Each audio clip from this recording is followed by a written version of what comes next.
సీతమ్మను ఎత్తుక్కుంటూ పోయినప్పుడు లంకకి ఎవరు వెళ్ళారు? హనుమ వెళ్ళాడు కదా. హనుమ వెళ్ళిన తర్వాత అక్కడ రావణాసురుడితోనే రాముల వారు గెలిచాడు కదా. గెలిచిన తర్వాత సీతామాతను తీసుకొని రామలక్ష్మణులు హనుమంతుడు అందరూ విమానంలో వచ్చేస్తున్నారు అన్నమాట. పుష్పక విమానం ఉంటుంది కదా, పుష్పక విమానంలో రిటర్న్ వస్తున్నారు. వచ్చేటప్పుడు మార్గ మధ్యంలో అంజనాదేవి హనుమంతుడి తల్లి ఉంది కదా, హనుమంతుడి వాళ్ళ అమ్మ చెప్పిన మాట గుర్తొచ్చిందంట. ఏం చెప్పిందంట వాళ్ళ అమ్మ అంటే, హనుమ నువ్వు ఇప్పుడు లంకకి వెళ్తున్నావు కదా, మళ్ళీ యుద్ధంలో గెలిచిన తర్వాత రిటర్న్ ఇంటికి వెళ్ళేటప్పుడు నన్ను ఒకసారి కలిసి వెళ్ళు, నేను నిన్ను చూడాలి, నువ్వు నా దగ్గరికి రా అని చెప్తుందంట వాళ్ళ అమ్మ.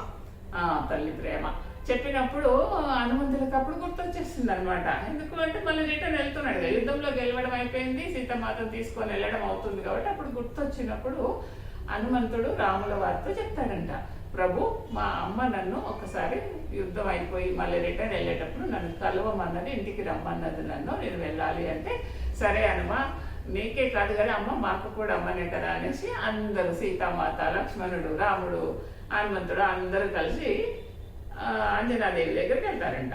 వెళ్ళినప్పుడు హనుమంతుడు అక్కడ ఉండి గుమ్మం ముందు బయట నిలబడి, అమ్మ నీ పుత్రుడు హనుమంతుడు వచ్చాడు చూడు అనేసి గట్టిగా కేకలేశాడు. ఎందుకు అంటే హ్యాపీగా ఉంది, ఎందుకంటే వెనకాల ఎవరున్నారు, ఆనందంతో వెనకాల రాముడు సీత కూడా ఉన్నారు కదా, ముందు అలా నిలబడి గర్వంగా పిలుస్తాడనమాట వాళ్ళ అమ్మను సంతోషంతో. పిలిచినప్పుడు అంజనాదేవి బయటకు వచ్చేస్తుందంట. వచ్చి చూసేవరకు హనుమంతుని చూసి చాలా ఆనందంతో ఉంటుంది. తర్వాత వెనకాల రాముడు, సీత, లక్ష్మణుడు ఉండేసరికి ఇంకా ఆశ్చర్యపోతుంది. చాలా ఆనంద బాష్పాలన్నీ వచ్చేస్తాయంట ఆమెకి. ఇంకా ఎందుకు అంటే చాలా హ్యాపీనెస్ కదా, భగవంతుడే ఆమె దగ్గరికి వచ్చాడు కదా అని హ్యాపీగా ఫీల్ అయిపోయి చాలా హనుమంతుడిని చాలా ముందులు పెట్టుకొని చాలా మెచ్చుకుంటుందంట. మెచ్చుకొని అప్పుడు ఏం చెప్తుంది, ఆయనకి ఏం వరం ఇచ్చింది, హనుమ నీకు తల్లి పాద రుణం ఇప్పటి వరకు ఎవరూ తీర్చుకోలేదు, తల్లి రుణం కూడా నీకు తీరిపోయింది హనుమ, నువ్వు అంత గ్రేట్ పని చేశావు. మిగతా అందరు పుత్రులు ఏం చేస్తారు, తల్లిదండ్రులను తీర్థయాత్రలకు తీసుకెళ్తారు పుణ్యం కోసం అని.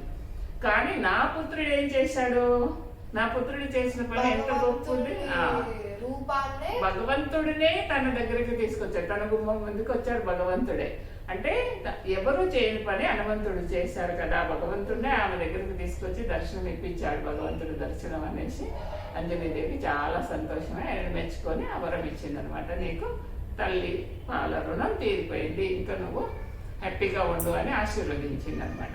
అప్పుడు ఇంకా అమ్మకు కాళ్ళకు దండం పెట్టుకొని ఇంకా మళ్ళీ అయోధ్యకు రాముడితో పాటు మళ్ళీ రిటర్న్ వెళ్ళాడు అనమాట.